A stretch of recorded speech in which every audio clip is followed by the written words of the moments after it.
that this past week, and I'll get into it later. Oh. Well, it wasn't too long ago for me that I kind of wrinkled my nose at the idea of meditation, because to be honest with you, I didn't know anything about meditation, and I didn't know all the benefits of meditation. So when I was introduced to it, I found it really, really hard, and thought, oh, this would never work for me. Oh, maybe that's for you, but it will never work for me. And honestly, and tonight I will talk about my experience and how I started to meditate and how it has literally changed my life. Colleen, did you meditate? Have you been meditating for a long time? Yes. When I started my journey, I went to a retreat and I learned how to do some meditation. And when I came back, I actually joined a couple of groups, and I used to go twice a week religiously to group meditations. I love the energy of being in a room full of people doing a meditation. And then, of course, when COVID happened, then you have to do it on your own. But I really love doing group meditations, and they're usually a guided meditation. How about you, Felicia? Oh, sorry. I was going to say, do you remember when we first trying to start this show, and we didn't have a name for our shows? I remember the exact day, actually. I was at my mom's, and we were on a group messenger call, and we were trying to come up with a name, and Felicia said, let's meditate on this. And we, all three of us, sat, and Felicia guided us through a meditation, and at the end of the meditation, we had the name of our show. And it was such a great experience for me, because that truly, truly proved how, when we get in tuned and we go inward, how we can find the answers, but also get connected with other people and just on a different level. So that was a beautiful experience for me. I had forgotten about that. Thank you for reminding me.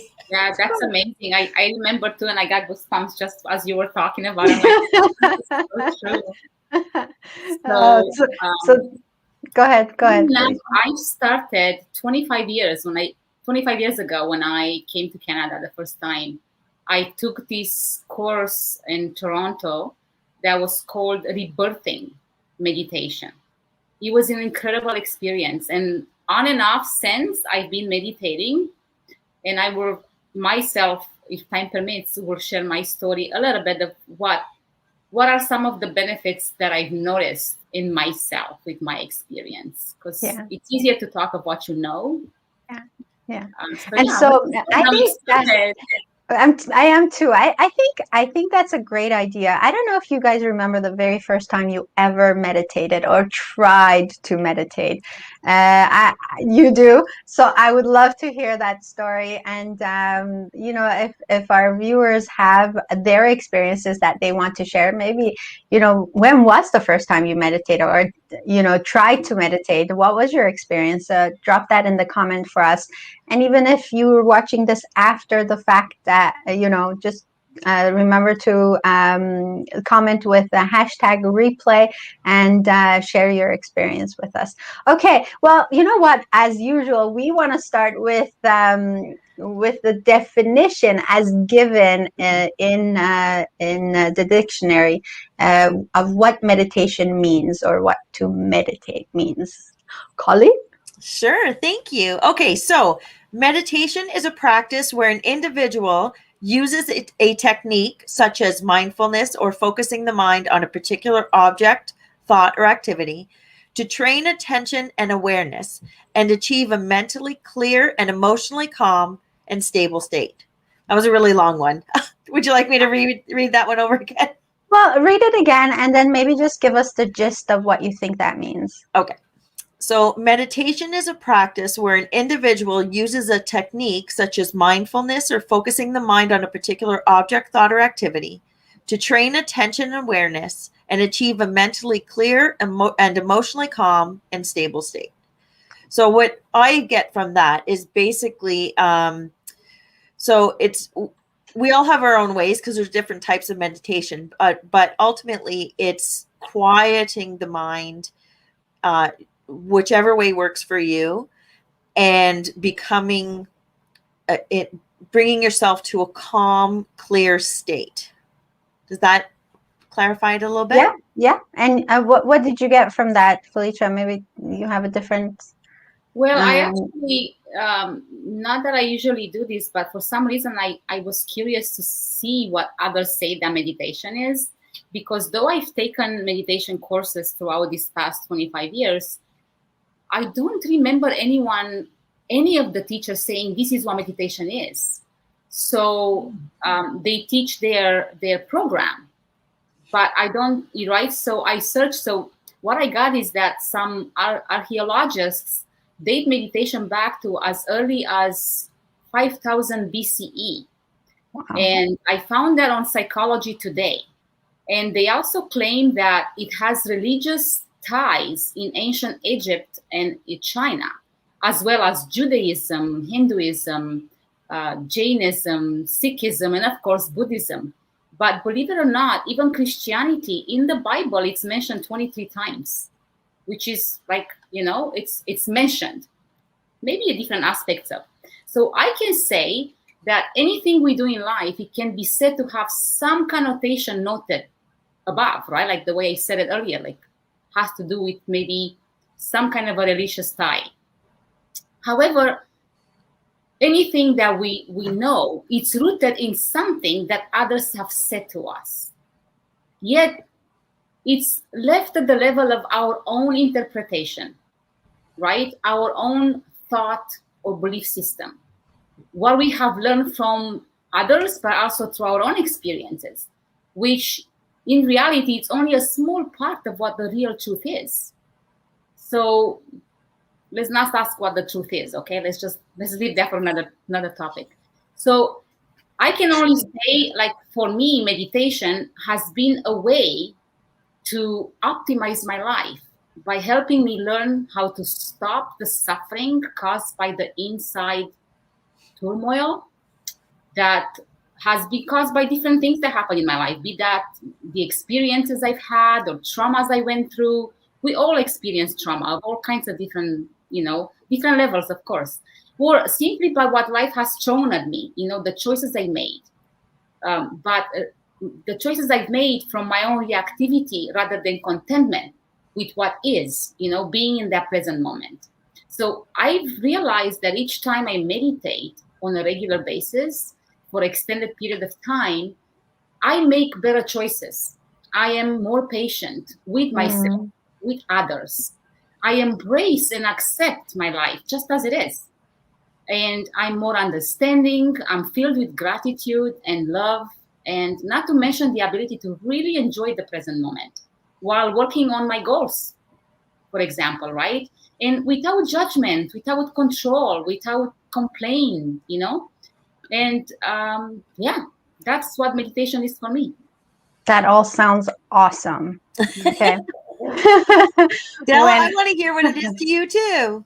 So that's funny, because I used to think that mindfulness and meditation were one and the same. And later I found out that no, mindfulness is just another way to meditate, I guess, to get you to that state. And so for a long time, I was really challenged by the meaning of what meditation meant.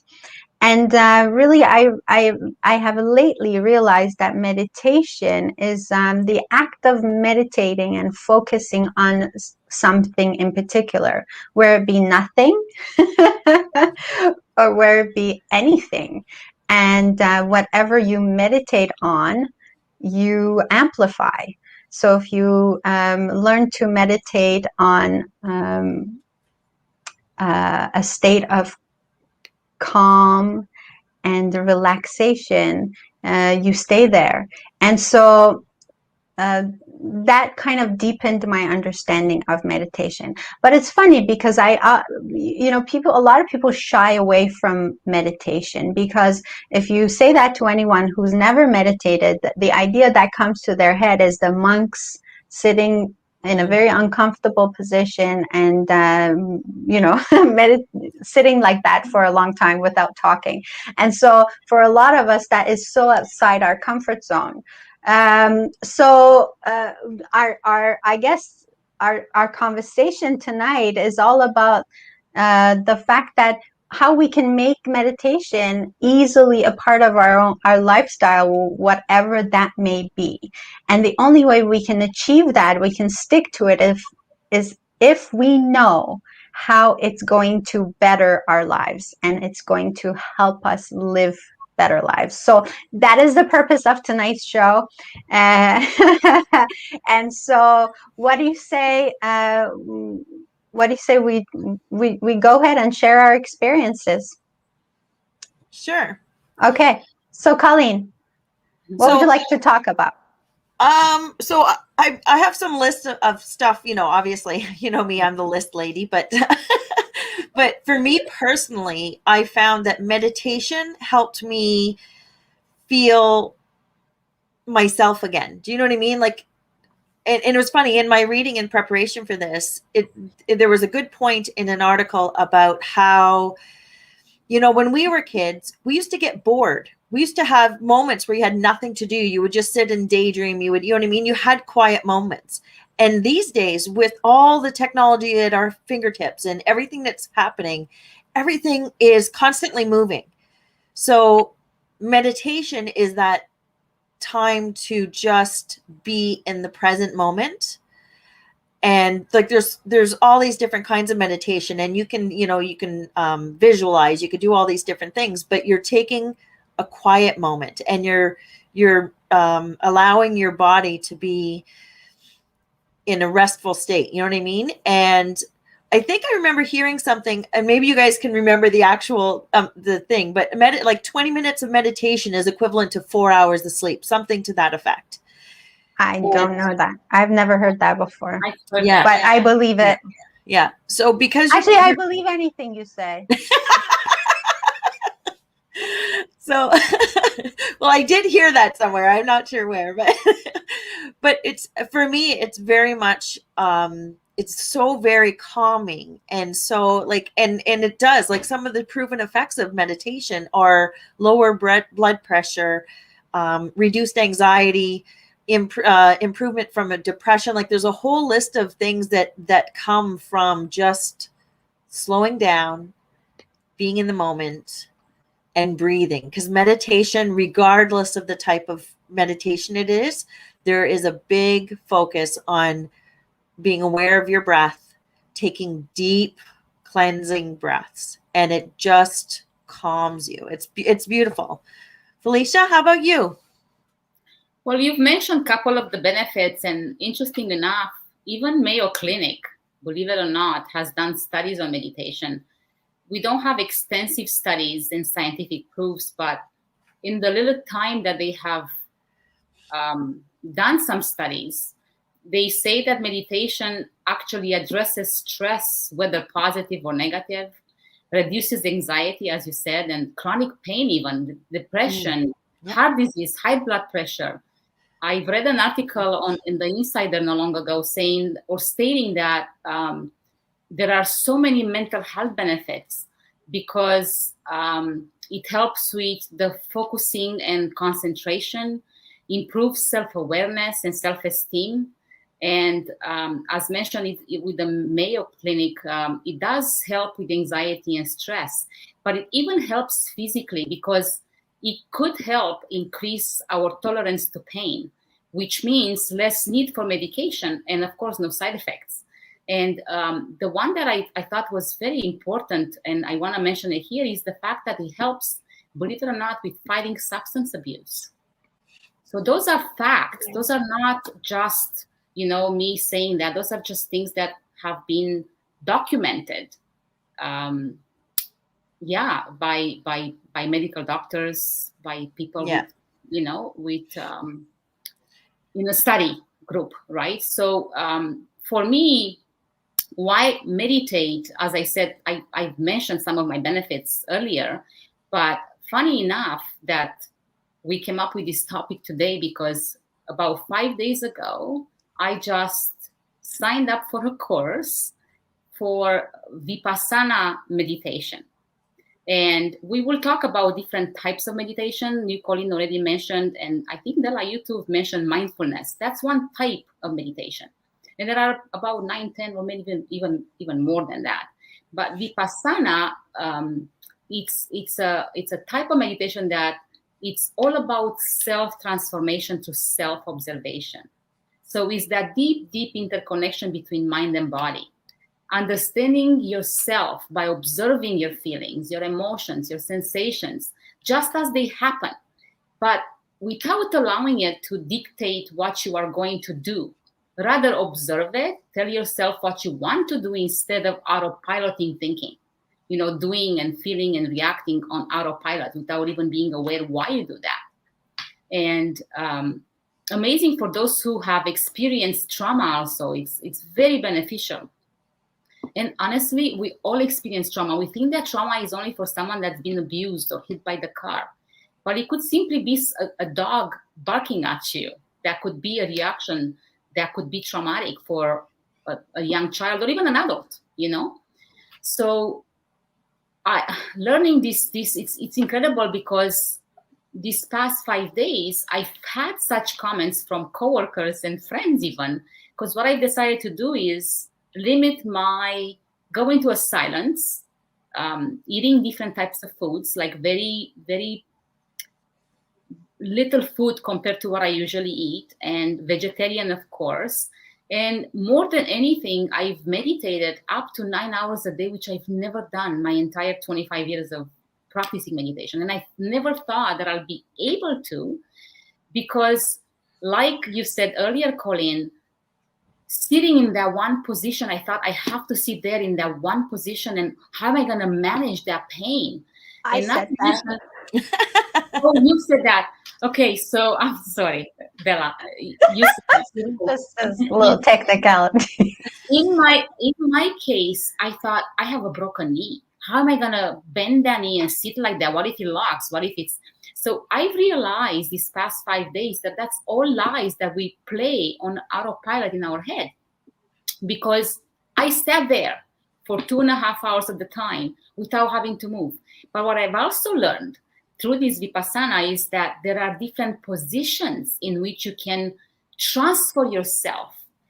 But the whole emphasis is on the fact that don't give in to that pain. Focus on your breath, and don't allow that pain, that thought, that sensation, that emotion to dictate what you're going to do next, or when you're going to stop, or when you're going to do something else. And it's just incredible. It feels so amazing. I was asked, like, you wasting so much time sitting and doing nothing? That's basically what I was faced with. And I was so, like, because I'm in such a state, like, relaxed, and I'm like, yeah. It feels good. And they look at me and it feels good, and you don't work, like, because I've limited my talking, my connection, I went to see patients, of course, but in between, if I had any time at all, what I did is just sat there in my crystal, in my lotus position, and literally meditate. And they will knock in the door and say, "Are you okay? You wasting time again?" It's interesting that you talk about staying still for a period of time. One of the types of meditation is actually a movement. Yeah, there are and an example of a movement type meditation would be something like yoga, because that is in a meditative state, you're moving, and it's one of the great ones for children, because they can't necessarily stay still for a period of time. Mm-hmm. So, and I guess this is the first time I'm actually mentioning the children, but that's one of the things that I found in my research was about the children are doing meditative practices. And there's all kinds of tips and information about that as well. I love that idea of teaching meditation to children, because imagine, seriously, ladies, like, imagine if we were taught as kids, mm-hmm. how to meditate, and I mean, I wasn't, but I know someone who has learned how to meditate. Like when he was a kid, he started going to a martial arts school, and they taught him how to meditate there, and this helped him so much as he was going through his teenage years, having to deal with all the hormonal changes, and teenagers, right? So he said that truly helped him stay grounded because he had that tool in his toolbox. So teaching meditation to children, what a great idea. So okay, so what were you going to say about that? I wanted to share a little bit more about the meditation with children. I know that teachers are using yoga and meditation in schools now, and that's becoming a normal practice in a lot of school boards. But one of the most important thing, or the most surprising thing that I found, was that kids with autism are being taught how to use meditation, and so that they can focus, and that they, there's just so many benefits to it. And we were talking about benefits of things, and I just wanted the benefits. They found that meditation for children has improved their self-esteem, given them that confidence, that given them the ability to focus, and it provides them with that downtime, right? Like kids, like I said, when we were kids, you had moments where you would be bored, or you would, you know what I mean? You would have downtime. And our kids just don't experience that because there's always, a TV, a tablet, something going. And meditation gives them that looking inward moment. And it's super helpful for them. And 1 out of 4 kids or 1 out of 5 kids now has anxiety.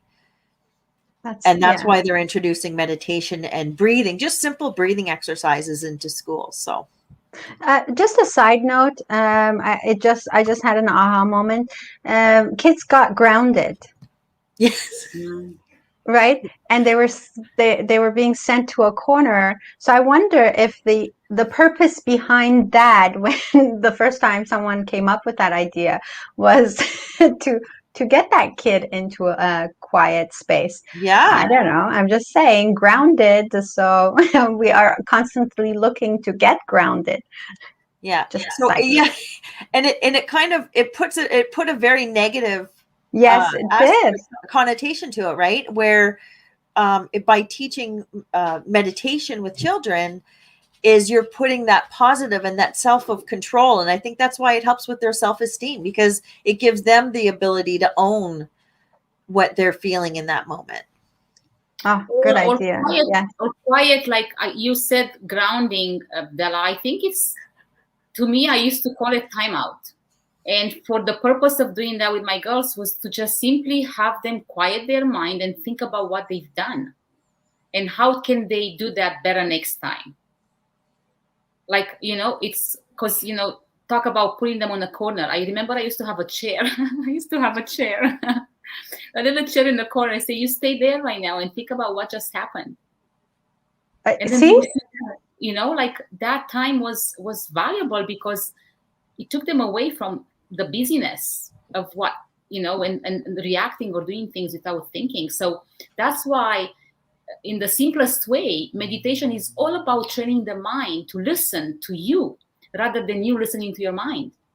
It's about exercising your mind to focus on what you want in order to find liberation from your own pain, your own emotions, your own sensations, or your own conditioning, which is nothing but belief systems and perceptions and about things in life that are coming maybe from others, from the society, from the TV, from the Google doctor and know it all, And I don't know who said it, but there is a little say. It says, we are masters of ourselves and slaves of our conditioning. I think Buddha said that. I'm not sure. And I've heard it long ago, and it's playing back in my mind because it's so true. Say that again. We are masters of ourselves and slaves to our conditioning, to our belief system. It's true. So true. Yeah, so true. So part of going into meditation allows you to get over those past conditioning. That's what you're saying.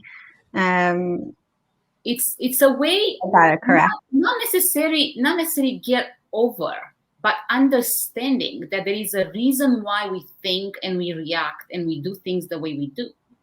And have our mind directing our life, our thoughts, our emotions, our sensations, our feelings.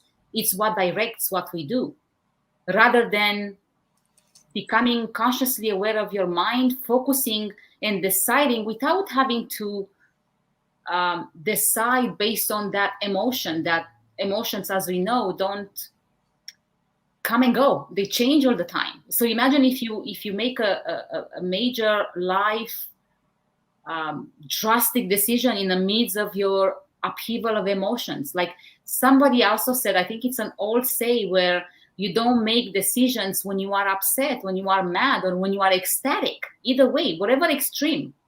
So that's why meditation is, again, it's about training your mind to listen, to just become aware. So such a good point. Such a good point.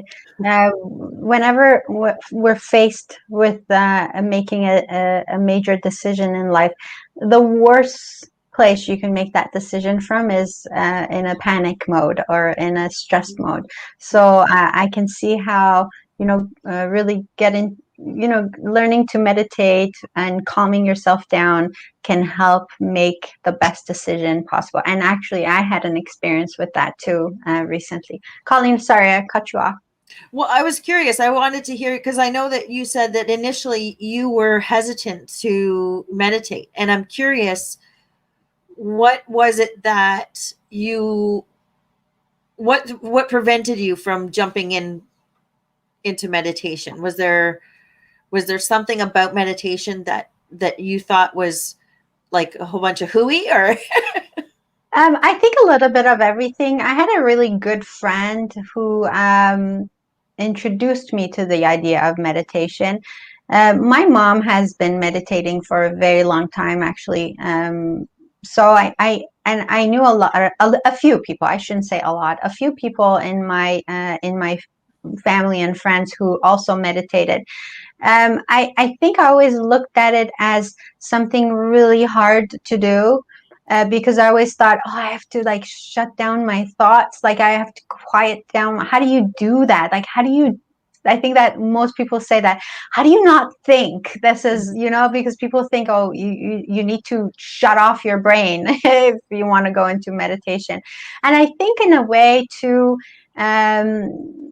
what we don't know, right? Mm-hmm. And so I didn't know, and you're usually hesitant and defensive in trying new things if you don't know and you don't believe in the power, I guess. And so I think it came down to a time of my life when I really grasped anything that I could get my hands on if it was going to help me. I got to that despair, like extreme despair and hopelessness, where, just show me what to do. This is what I said, show me what to do and I'll do it. And I when I hired a coach all those years ago, she asked me one day, she said, Adele, do you meditate? I'm like, no. She's like, and right now I'm thinking about it and I'm laughing because to me, this is like a part of life now. But back then I was like, no, and I'm not about to start. And then she told me like all the benefits, and she didn't say do it. She just said, this is how it has worked for me, and these are all the benefits that it has done for me. And this is here's a person who can talk all about meditation, and here's a link to her YouTube, and go ahead and watch her. And so I did, and I think the way she explained it to me made sense.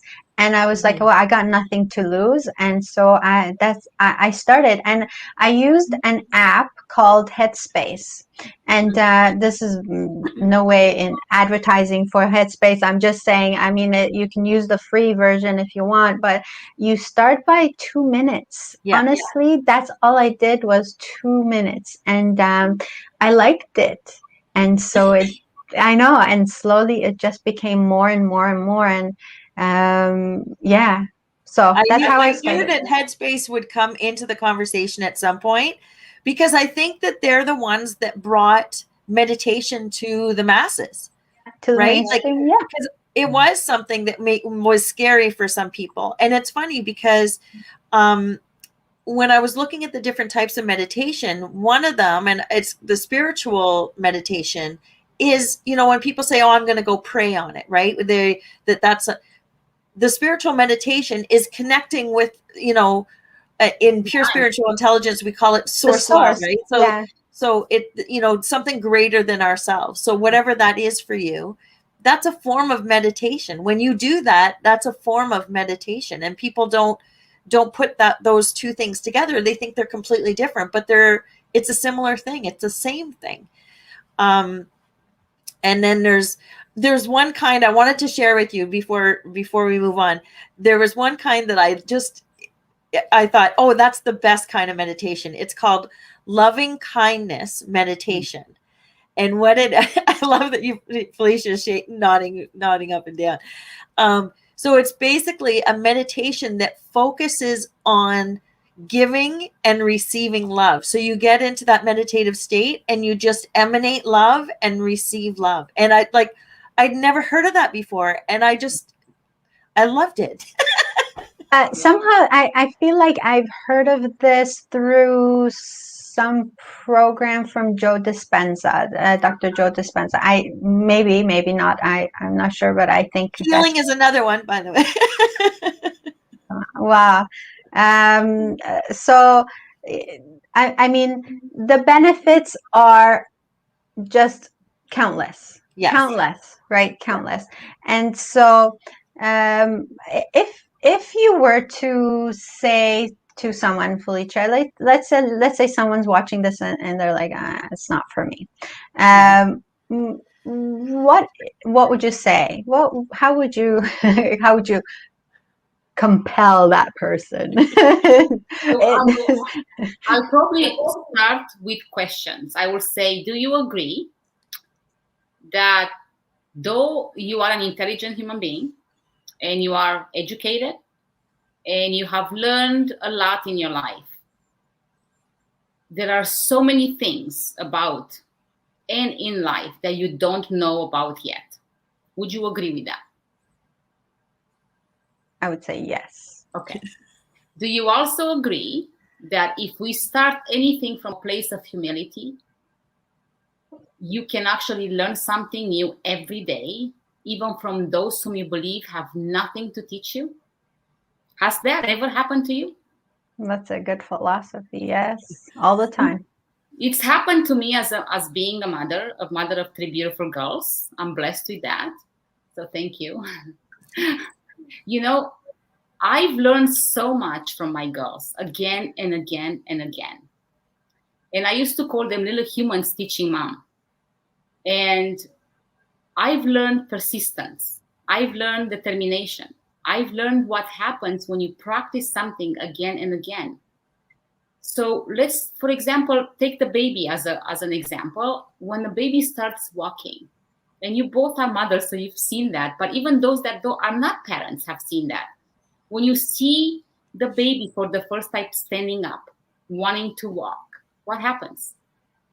They wobble and they fall.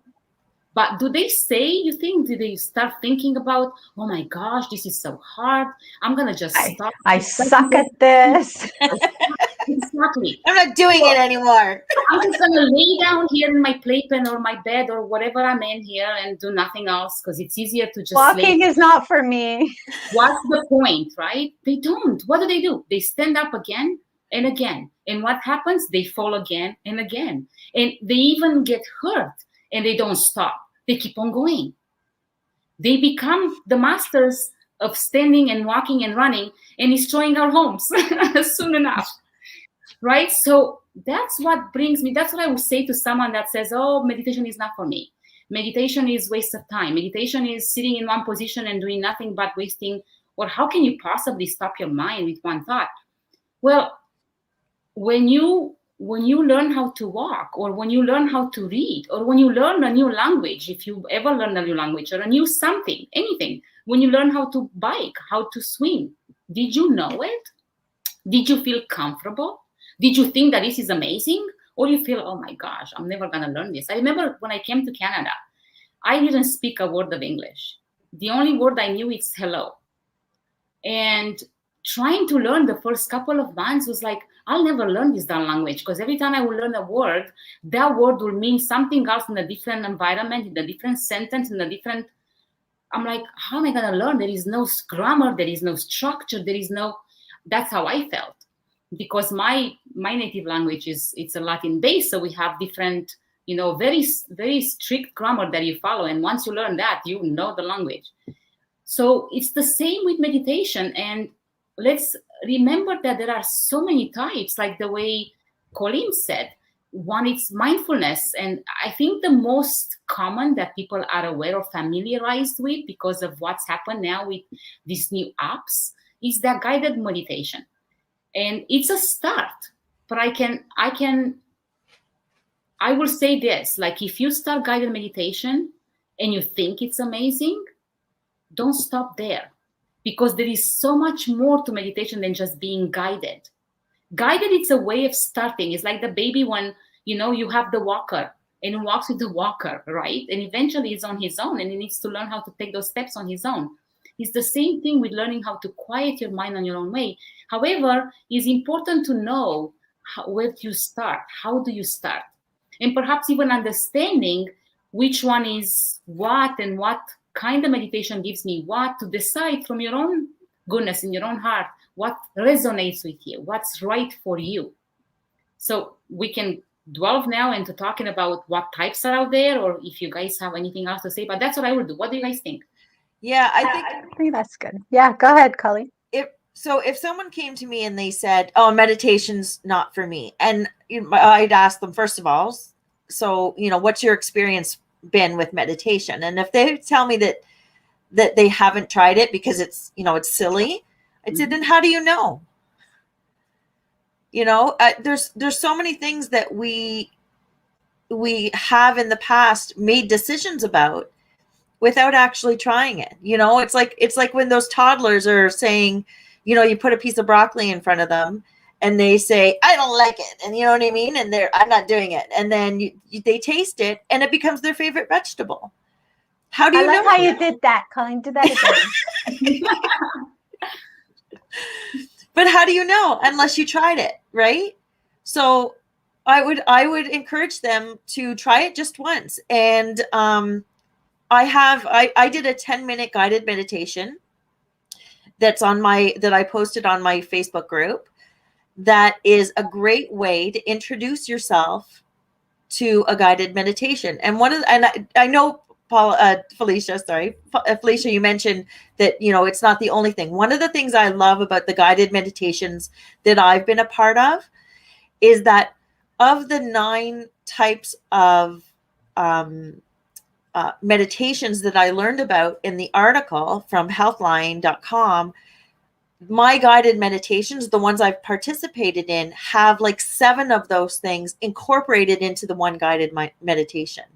And that's one of the reasons why I loved it, because it touches on all those different things. It touches on the mindfulness, the spiritual side of it, the progressive relaxation, the visualization, the focused, there's every single one of the things that almost every one of those, the list of 9 that were in that article have been part of my guided meditations. And that's why I like it so much, because there's a little bit there for everybody. So, but anyway, yeah, I'd ask, how do you know? How do you know until you try? So just give it a try. And it doesn't, like you said, the Headspace app starts with 3 minutes. And when the article I was reading about the children's meditation, obviously a toddler can't, even for 3 minutes, that would be near impossible. It's 30 seconds, or get them to take some deep breaths. Like you get them to start, and whether it's a grown adult or a toddler, you get them to start just being aware and in the moment. Mm-hmm. And once you see the benefit of that tiny little effort, then you can introduce and expand on that. Cool. That's where I would start. Cool. So that just reminded me of something. Last year, I took it upon myself to challenge myself really to step out of my comfort zone and did a 21-day meditation challenge. So every night at 11 p.m. I went live on Facebook and did a 20-minute meditation. And I did the progression relaxation that you mentioned, and deep breathing. And so I remember that time fondly, even though it was really, really outside my comfort zone. I think the benefits I got from it was that I forced myself to meditate for 20 minutes for 21 days, but also people that perhaps, didn't really think about meditation, but that a part of my group of friends and family that just watched for the sake of supporting me, and that perhaps maybe gave them a chance to, at least take a few deep breaths, which was, I think, which is really beneficial. Yeah. So yeah, I've done my part in sharing. So I'm curious if you got any feedback from anybody about those 21 days that you were sharing your experience with meditation. So a lot of people messaged me and they said, "Oh, it's nice to hear your voice before we go to sleep." Oh, that's sweet. That was sweet. So as you were talking about toddlers and the 30-second startup, I think even if you can just sit down, and I think the idea of sitting down for long periods of time is perhaps a little bit scary for a lot of people. But again, if you can break it down into small little bits, and even if it's just saying to yourself, okay, I'm just going to sit here and take 10 deep breaths. I mean, we do that anyways, right? We breathe anyways. But it's like you said, once you start really breathing in and out, you just feel differently. Colleen, we've been doing the quantum breaths, and I mean, what is that, like not even a minute? Yeah, long? It's 30 seconds, and it's actually a scientific, like there's a physiological body response. When you take deep breaths, you trigger your body to release, I call them the happy hormones. Yeah. So just taking 3 deep breaths will absolutely get you to a new place in less than 30 seconds. Yeah. So I think I've told you this story. I might have before. I share with everyone that really deep breathing saved my life. There was a situation where I was in, and I was in a real panic. That was the first time I was ever experiencing that, and I really had trouble breathing. But I didn't know that's what it was. I was in a panic mode. And so I dialed the phone number of a crisis hotline, and the lady on the phone came on. And the very first thing she said after she asked me if I was in any danger, she said, "Do me a favor and take a few deep breaths." And she guided me through those breaths. And I think for about a minute or two, that's all she was doing. She was counting my breaths for me. And after the 2 minutes, it was as if, I know, it was just, it was a miracle. I would never forget that experience. I truly believe that she saved my life that day. But every time I think about deep breathing, I always go back to that because I've experienced that firsthand. It's powerful. It's really powerful. Can I share something that's helpful if you're with somebody who's in one of those panic modes? Yes, please. So we as human beings have a tendency to mimic the people around us. So if you're with somebody who don't start. Oh, that's not fair. Really just looking at me. Is she really yawning? If you're around, I'm so trying. Yeah, I had to suppress it. But if you're around someone who's panicking, right? Who's in that panic mode. Yes. If you start like in a loud way, just start taking slow, deep breaths where you take, breathe in through your nose for at least 4 seconds, pause for at least 4 seconds, and then breathe out through your mouth for at least 5 seconds. And you just start doing that. The person that you're with will mimic that. And I've experienced that. Now it doesn't, if they're way off then it may not work, or if there's something else going on. But I have done that and had them calm down just by not, because if I say take deep breaths in that moment, they were not ready to take deep breaths. So I just sat quietly and took my breaths a little bit louder than I normally would. But even you don't even have to do that, because we have a tendency to just start mimicking the breathing of the people that are closest to us, physically closest to us. I did not know that. Yeah. Okay. All right. So we have about 2 minutes.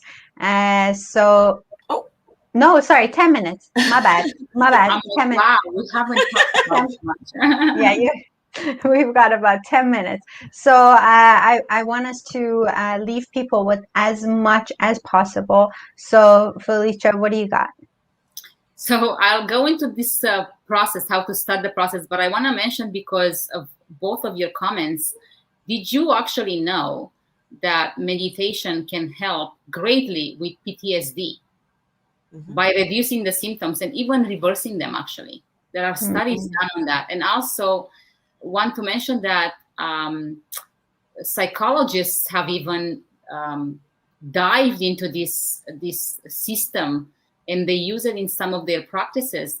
And they mentioned that it helps, meditation helps develop various regions of your brain, because our brain develops through neuron connections. And neurons, the information processing cells in your brain, connect to make neural pathways, which are responsible for your thoughts, your emotions, your sensations, feelings, actions.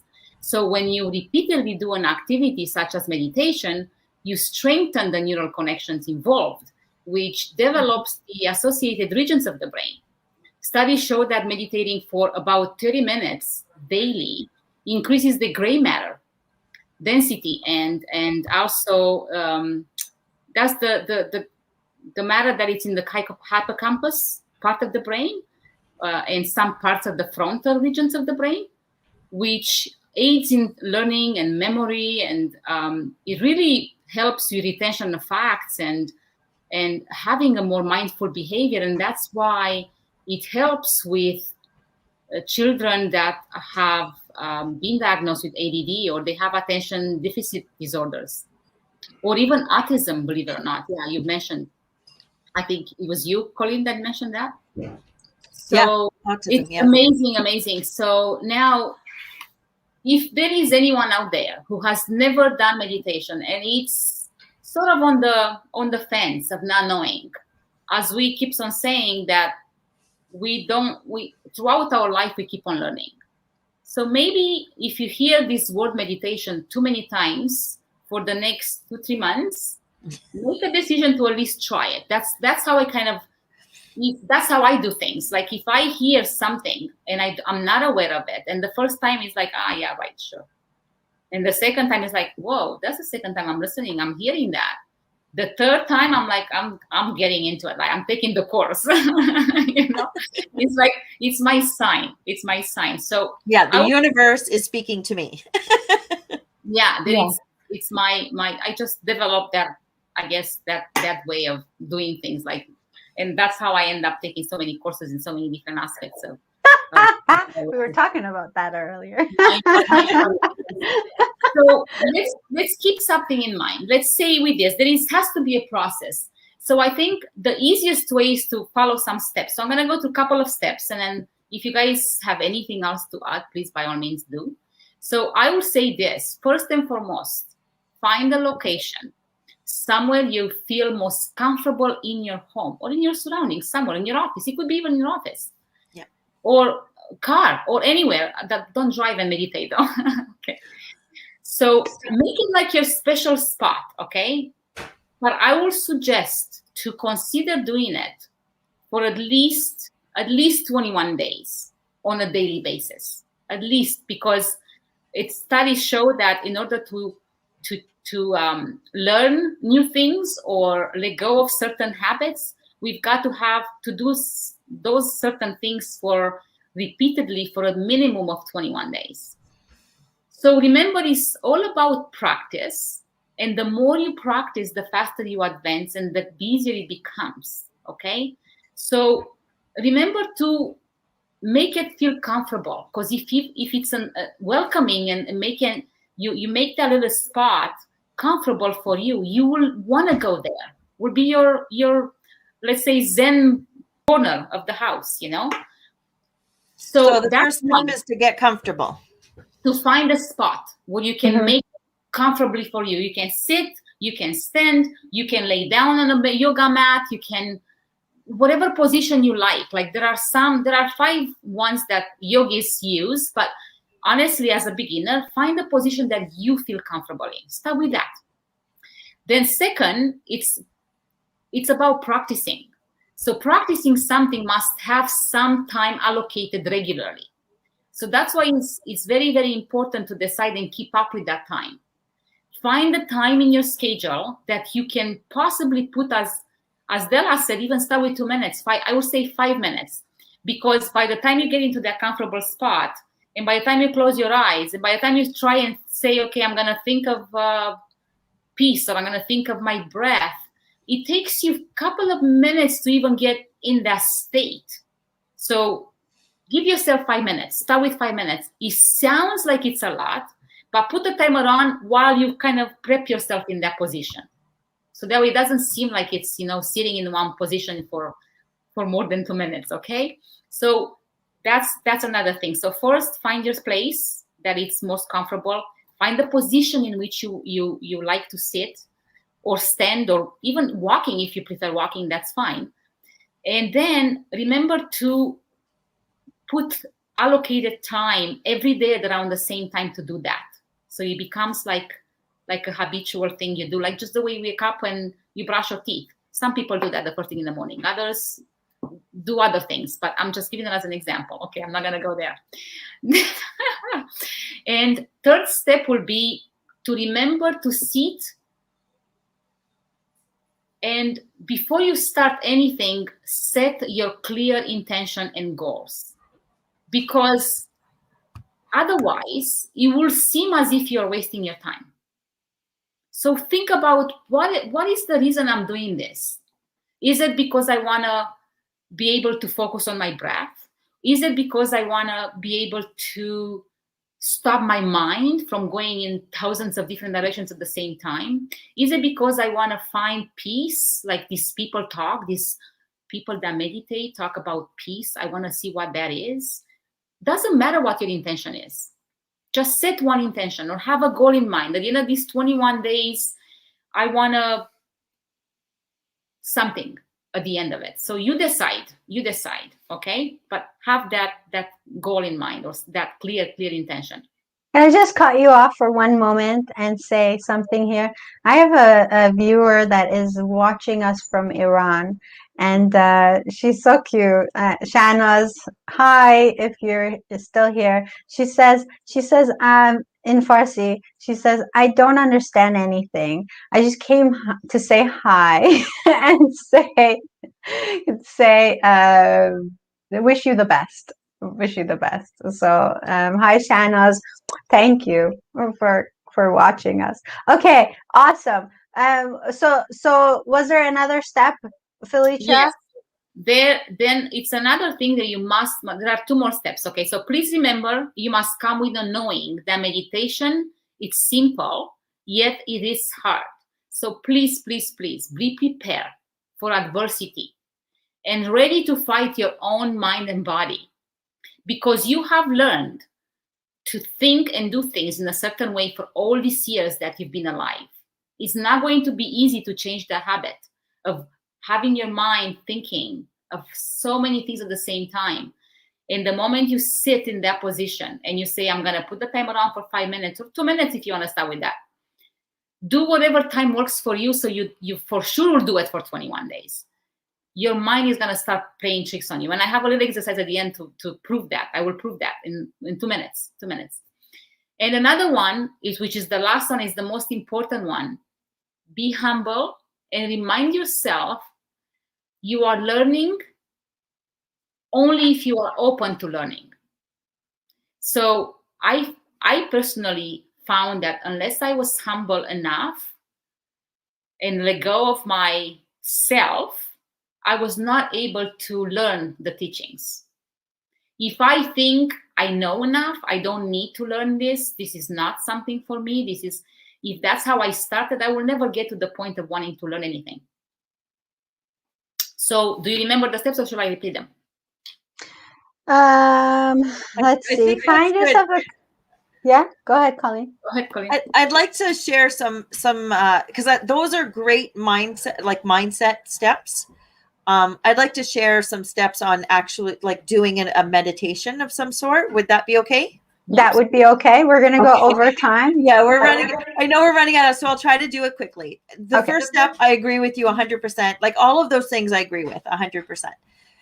The first step in doing meditation is finding somewhere where where it can be quiet. I did a meditation before we started tonight, and it was not quiet in the house, but because I've meditated before, I was able to tune it out. The first rule of meditation is there's no right or wrong way to do it. As long as your intention is to do it, it's right. So there's no judgment. Just take the time and do it. So number one, make yourself comfortable. Number two, start by focusing on your breathing. And breathing in, like I said earlier, you want to do that in through your nose to a count of 4, pause for 4, out through your mouth for a count of 5. So make yourself comfortable and start breathing. That is enough for beginners. Like that is enough to get you started, and just do that for a period of time. Then what you can do is you can incorporate, we talked about the progressive relaxation. So that's that imagining yourself, whether I do a figure 8 light, and I have it raise up, starting at my toes and raising. And as it passes each part of my body, it drains all the tension and it creates a relaxed state in those muscles. And I go right from the toes all the way to the top of my head. So that is the progressive relaxation, imagining that. You can also do, there's the mantra type of, that's where the Om comes into play, but you can have whatever the mantra is for you. You can, if I'm at peace, you could it be one word, one syllable, a sentence, whatever it is, you just repeat it over and over. I am love. I am love. And you just go through it. It's kind of like using the mala. Anyway, but you set it. And if you need to, you can set a timer, because sometimes people are worried that they're going to fall asleep or that. So set a timer. It's okay. A gentle little reminder to come out of it. It's that easy. You simply have to find a quiet place, or a place where you can get comfortable, and you can take deep breaths and just focus inward. And that's all you need. And you can just go anywhere from there. So you have an exercise for us, Felicia? Yeah, so I thought a small little meditation would be quick, but just to make you go through it, to understand that your mind does play tricks on you when you try to do quiet down. So we can just start. So how about we just close our eyes, sit comfortably, don't cross your legs, maybe, or whichever position you are, actually, standing, sitting, whatever. Close your eyes. And let's just have your mind focus on nothing but your breath. And I will add here that you do not need to breathe in a certain way. Take a deep breath, or breathe, take an inhalation through your nose and exhale through your mouth. None of it. Just think, where is my breath? Where can I feel my breath? Is it the nose? Where do I feel it? Focus on the breath and nothing else. Now, just remember also that your mind is going to come now. And this is the time where it's going to play tricks on you, because it comes with emotions, with feelings, with sensations in the body, tiredness, anything. So become aware of that, which your mind brings to your attention, and just go back slowly to the breath, because the intention was to focus on the breath.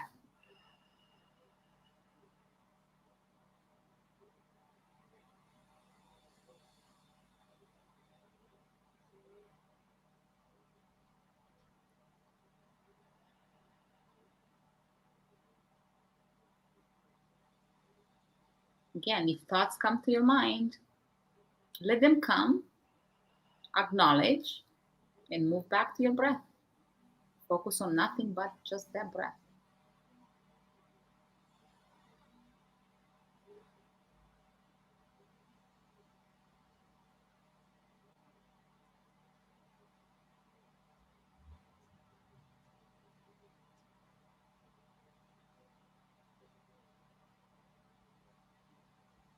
Then we can just now maybe open slowly. Actually, before we open the eyes, if you haven't yet, maybe rub your hands together.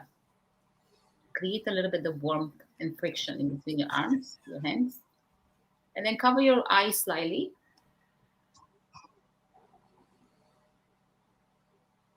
And then open slowly. And then voila. I love that. Yeah, just the deep breaths get you all calm, doesn't it? So this is kind of, it's simple as that. And yeah, like, did you guys, like, being here live with you, believe it or not, I had all kinds of thoughts coming. I could not sit there for a couple of breaths, 2-3 breaths without thinking, oh, come back to the breath, come back to the breath. I have a trick for that if you're interested. So one of the guided meditations that I used to go to, she taught us, and it worked for me, so I share it with everyone who asks. So when I'm in a meditative state, if I have those thoughts that keep poking in, like, oh, you know, you have to get add this to the grocery list, or don't forget to clean this, or you know what I mean, you have to do this for work, or if those thoughts pop in my mind, I create a little golden ball in my visualization, and I just pluck them into the golden ball, and I say, I'll come back to you later. And at first I thought that's ridiculous, and then I tried it, and it really helped. It really put my mind at ease to be able to let that thought go, and so that I can quiet my mind better. Does it have to be golden? No, it can be pink or purple or whatever color you'd like it to be.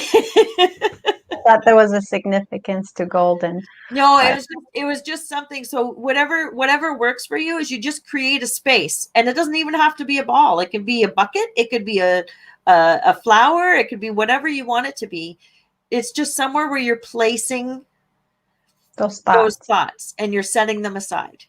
That's really interesting, right? Because that's, for a lot of people, are like, how do I stop thoughts? So you're not actually stopping thoughts, as you said, Felicia. You observe, so you see it, you acknowledge the thought, and then you say, you know, okay, now you can put it to the side. It's almost like the analogy of watching clouds go by. It's and if the clouds were your thoughts, you're just watching them go by. Yes. I like that. That's a good one. I like that. So yeah. So oh my gosh. Okay, our time's up.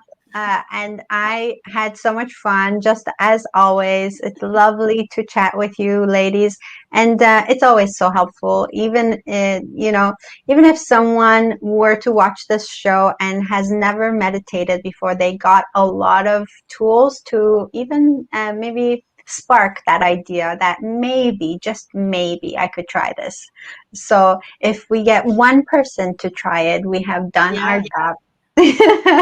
So I have in my private Facebook group, it's private, but I let everybody in. You just have to send a request. It's called Personal Growth Services Community. And pinned to the top of the group is a 10-minute meditation. It's a great place to start. I like guided meditation. So I actually played it for myself today because I had a really busy day and I needed something to calm down. And I only had about 15 minutes. I'm like, oh, I'll do my own meditation. So Personal Growth Services Community, private Facebook group, or you can email me at Colleen, 2 L's and 2 E's, Colleen at personalgrowthservices.ca, not .com, .ca. And I'll send you the video or a link to the video. That's awesome. I don't know if you're willing to maybe share that to the Butterfly Effect page. Oh, sure. I'll find it and I'll share it to the group Perfect. That would be awesome. Okay. Well, any last words, Felicia? Well, I was going to ask Colleen before we end to tell us what is our next episode. Oh, July 15th. So it's always the third Thursday of the month. So July 15th, because the first falls on a Thursday. So it's very early in the month.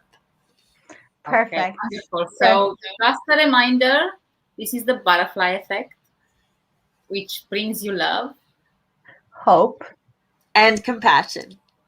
Until next time, stay blessed, everyone. Start meditating. I'm not telling. I'm just suggesting. I mean, you know, And I would love to hear people's, especially if you're new to this, I would love to hear if you've tried it even for a few minutes, how you found it. Oh, that's a great idea. Yes, let us know. If you are an experienced meditator, please tell us if we have tapped into the truths of what meditation could bring to somebody's life. Perfect. Because Awesome. as always, we are always learning. We are always learning.